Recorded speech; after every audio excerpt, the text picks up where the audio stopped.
বাংলাদেশ চীন থেকে তার জে-10 ফাইটার কিনবে এই খবর যখনই এসছে তখনই কথা বলেছি।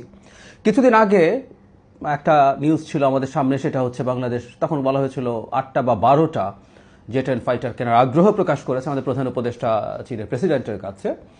চীনের প্রেসিডেন্টও ইতিবাচক সাড়া দিয়েছেন, এরকম একটা খবর আমাদের সামনে এসেছিল। এটার আরও আপগ্রেডেড নিউজ, এবং এখন মোটামুটি বলা যায় যে বাংলাদেশ সিদ্ধান্ত নিয়েছে এবং চায়না এই ফাইটার বিক্রি করতে রাজি হয়েছে।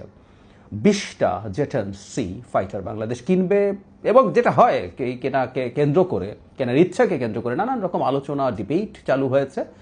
আমি এগুলোকে স্বাস্থ্যকর মনে করি। যেমন এই প্রশ্ন কেউ করছে না আমাদের ফাইটার কেনা আদৌ দরকার আছে কিনা। বহুদিন থেকে আমরা ছোটবেলা থেকে এই কথাটা শুনতাম, এবং অনেক ক্ষেত্রেই খুবই কনভিন্সডও ছিলাম যে আমাদের যদি ভারতের সাথেই প্রধান সংঘাতের বিষয় হয়, ভারতের সাথে আমরা আসলে খরচ করেও বা কী করবো, সেই জায়গায় আসবো। কিন্তু তার আগে বহু এই আলাপ করেছি যে বাংলাদেশের বিমান বাহিনীর অবস্থা সম্ভবত সবচাইতে খারাপ। এই যে কিছুদিন আগে যে F-7 ফাইটার ক্র্যাশ করলো, মানে MiG-29 একটা লাইসেন্সড আপগ্রেডেড ভার্সন, এটাই আমাদের মূল শক্তি ছিল।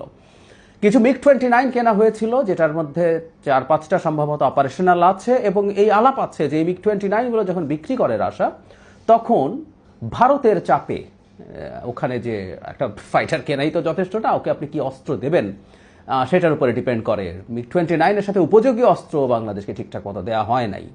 তো ওগুলো আসলে এক ধরনের শো পিস ছিল, এর বেশি কিছু না। এবং সেই MiG-29 কেনা বাবদ বেশ কিছু লোকজন আখের গুছিয়েছিল, সেই তথ্যও আমরা জানি। কিন্তু চায়নার ক্ষেত্রে এই ঘটনাটা ঘটবে না বলে আমরা আশা করতে পারি, কারণ ভারত আর চায়নাকে তো বলতে পারবে না যে তুমি জে-10 আর্মামেন্ট ঠিকঠাক মতো দিও না, ওকে এই সারফেস টু এয়ার বা এয়ার টু সারফেস বা এই স্মার্ট বমটা দিও না, বলা যাবে না। সো আমরা আশা করতে পারি আমরা পূর্ণ শক্তির একটা জে-10 সি পেতে যাচ্ছি। এখন জে-10 সি এটা আসলে চায়না যেটা ব্যবহার করে, এটা এক্সপোর্টের যে ভার্সনটা পাকিস্তান ব্যবহার করে, এবং মানে আমরা এই প্রচুর আলোচনা করেছি। জে-10 দিয়ে পাকিস্তান ধারণা করা হয় দুটোই একই জেনারেশনের ফাইটার, জে-10 সি বা সাথে ডেসোর রাফাল যেটা আছে ফ্রান্সের, ভারতের রাফালকে ডাউন করেছে। এটাও সত্য যে এই যে শুধুমাত্র একটা ফাইটার না, চায়নার আরও বিভিন্ন রকম ইনভলভমেন্ট ছিল, তার গোয়েন্দা তথ্য থেকে শুরু করে অনেক কিছু মিলিয়ে। তারপরও দিনের শেষে এটাই হচ্ছে কথা যে একটা রিয়াল কমব্যাট সিচুয়েশনে একটা চাইনিজ ফাইটার ডাউন করেছে একটা ইউরোপের খুবই স্টেট অফ দ্য আর্ট, মানে 5th জেনারেশনের বাদে আর যা যা আছে, মানে এর চেয়ে বেটার ফাইটার আমরা যদি ধরি তাহলে ভারতের F-35, যেটা তারা বিক্রি করে, ভারতের না আমেরিকার, আর আরেকটা হচ্ছে বিক্রি করে না, বলা হয় যে পৃথিবীর সবচেয়ে অ্যাডভান্স ফাইটার সম্বোধন সেটা হচ্ছে F-22, ওটা আমেরিকা কারো হচ্ছে বিক্রিও করেনি।